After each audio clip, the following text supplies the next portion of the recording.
Good morning, my brothers. Today is February 3rd, so we turn to the book of Proverbs, chapter 3, for God's daily dose of wisdom. And like in the previous two chapters, he begins to lay a foundation at the very beginning for blessings in regards to wisdom.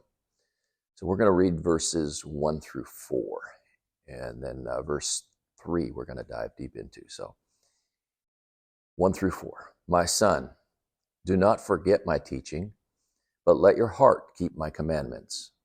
For length of days and years of life and peace they will add to you. Do not let kindness and truth leave you. Bind them around your neck, write them on the tablet of your heart, so you will find favor and good repute in the sight of God and man. So at the very beginning, he says, don't forget my teaching. Let your heart keep my commandments. We've talked about the heart as being the central portion or the central element of a person. It is their true nature. It is the essence of who they are. And what he is saying is, write those commandments down on the tablet of your heart. Write them on the tablet of your heart so you will find favor and good repute in the sight of God and man. That word repute is the same root where we get our word reputation. So you're going to create a good reputation if what? Do not let kindness and truth leave you. Bind them around your neck. Write them on the tablet of your heart. Now, it's interesting. He says, length of days and years of life and peace they will add to you. Length of days and years of life is just an idiom for a long life. It's a way that you'll find in the Bible that talks about a long life as length of days and years of life. So that just means you're going to have a long life. But then it says, and peace they will add to you. That peace, that word shalom, is something that we can miss because of the translation in English, because it doesn't mean just peace. It doesn't mean just an end of hostilities. What it means is wholeness. It's completion. It's restored relationship.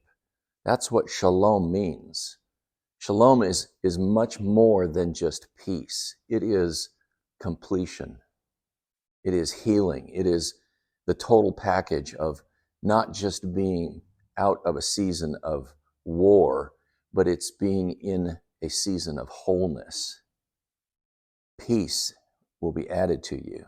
Length of days, long life, and peace will be added to you.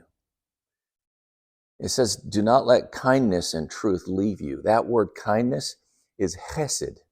It's kind of a strange word. You almost have to kind of clear your throat when you're saying that first part. Chesed. It's a chesed kind of love. And if you've been around Phil Dillingham for any length of time, you know he loves to talk about the chesed love of God. It's that fierce, ferocious, loyal love that God has for you. It pursues. It cannot be denied. It's not simply kindness. It's the kind of kindness that pursues you. And it reminds me of Romans, where it says it's the kindness of God that leads us to repentance. That's the chesed love of God for us. And truth, that word truth there actually means firmness. It's an idea that you can stand on truth. It's actually the root of faith. You can stand on it. Faith in God is something that you can rely on. It's something that you can rest assured that it's always there. That's the whole idea behind faith, and that is the same root as this word truth.